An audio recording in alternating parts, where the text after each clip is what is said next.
Hey guys, this is Barry with Southern Paranormal Investigators, and I know you was wanting a brief description of our equipment and how it works. So I'm going to give you a little shot of our equipment cases and our cameras and stuff like that, how we have them all packaged up nice and neat.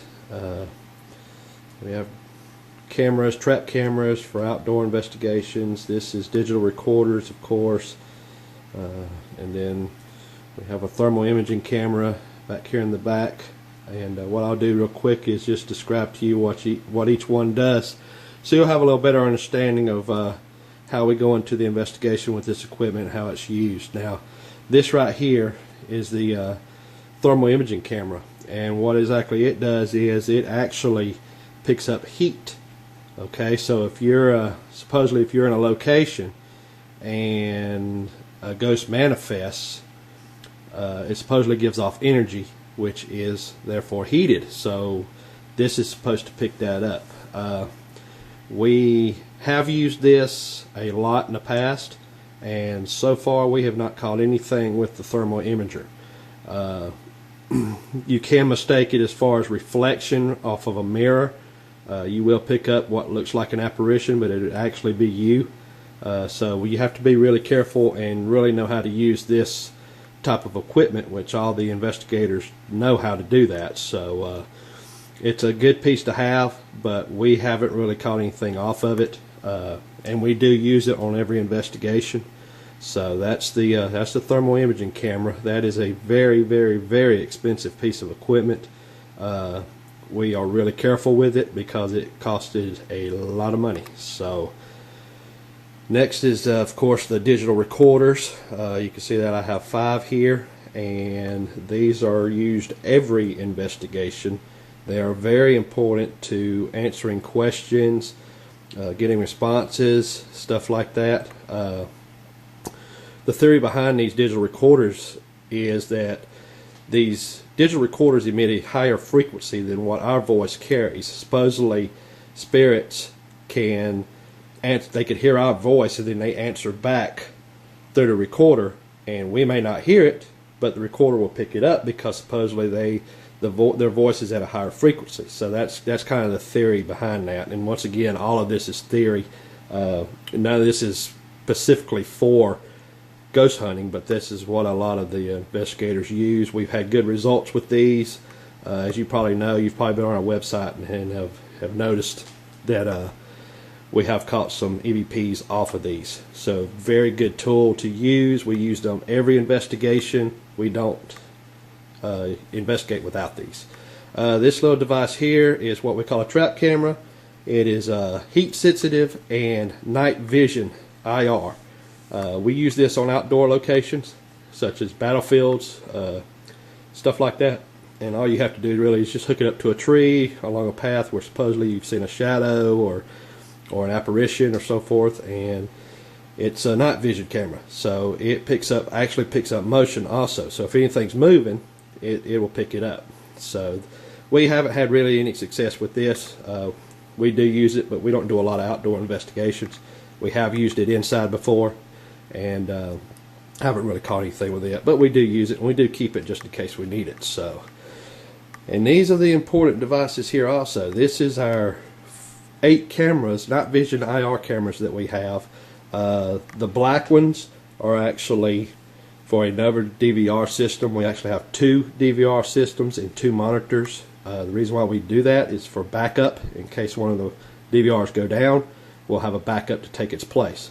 So they are 8-channel video cameras also. So sometimes we'll use 4 cameras, sometimes we use all 8. The devices in the back here are what they call millimeters. Now these devices pick up EMF, and they also pick up temperature readings.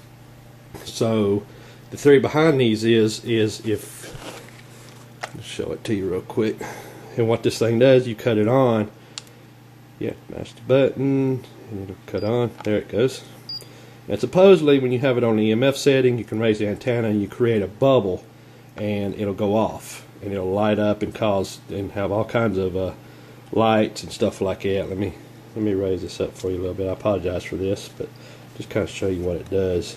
You actually can flip it over and hit the button, and what it'll do is, see how it lights up? Supposedly this antenna creates an EMF field bubble, and you can interact. We have had success with this.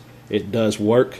We have had responses, and it's a pretty neat little contraction. It's really neat to use. We use it every investigation, just like all the other equipment, and it's really neat to use. You can have good success with this. It also helps debunk. So, and that 0.01 you see is actually the EMF field that my little mini camera here is emitting. So it picks up. It's highly sensitive. 72.8 you see on the bottom is the temperature. So if that temperature goes up 10 degrees in a matter of 2 seconds, then we have a temperature drop or a temperature increase, and there's possible paranormal activity going on. So what we'll do is start asking serious questions and try to get a response. So that's the Mel meter.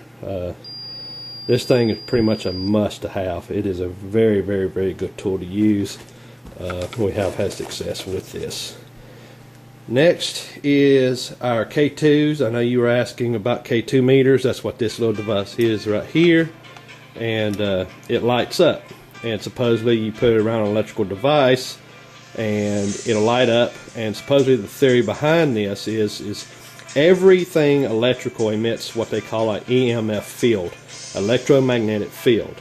Okay, and supposedly the theory behind this is that when a ghost manifests itself, it's emitting this field. In other words, it's drawing power from this field. And when it's doing that, this device will pick that up. Actually, this is a lot of electricians use this device to find for like power outlets and stuff like that. So that's what this K2 meter does, and we have had success with it also. So very good tool. We also use it all the time. You have digital thermometers for temperature change. This is actually another ghost meter. It's the same thing that a K2 does, except it does a little different. You know, it has a little meter on the front, and then if anything starts manipulating it, it'll beep like that right there. Pretty neat little contraction there. This is also another type of Mel meter or EMF meter. Then these are what they call Gauss meters.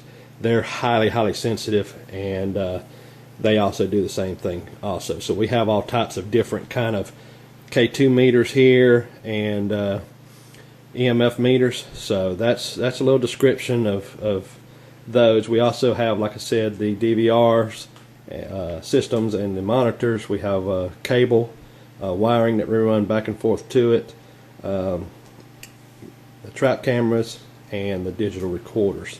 So, and also the thermal imaging camera. So that's a little brief description of what we got, guys. You know, it does help us in these investigations. We walk through and find claims.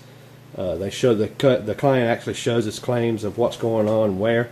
So, you know, what we do is we'll set the cameras up to where they go, where they have seen the paranormal activity or the shadows or the apparitions. We'll set a camera up there.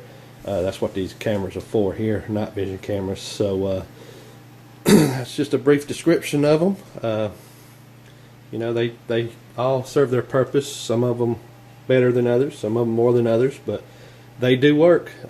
We have picked up, especially these recorders. You know, the recorders is what's really nice to have because you are able to pick up activity. We have caught voices with these recorders several times. And when we do that, then you know, we'll go back to the client, sit down and show them what we caught, let them hear these voices, and then kind of have a session to where we're actually talking to the client. They explain to us, you know, have you ever heard this voice before? If it sounds familiar to them, they usually tell us.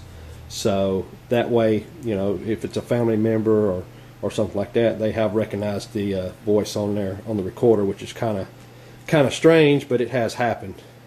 It's rare to happen, but we have had a case where that did happen, and it was actually a friend that had committed suicide, and he did recognize his voice. So, you know, but that's it. That's the description of the equipment and what it does. It's pretty basic, pretty general stuff. you do have to be trained to learn how to use this stuff and how to read it the way it needs to be read and stuff like that. So that's what we got for you, and I will get this downloaded and sent to you, so you will have a view of the equipment, know how it works and stuff like that, and get you familiar with that. So appreciate it, guys, and I will talk to you soon.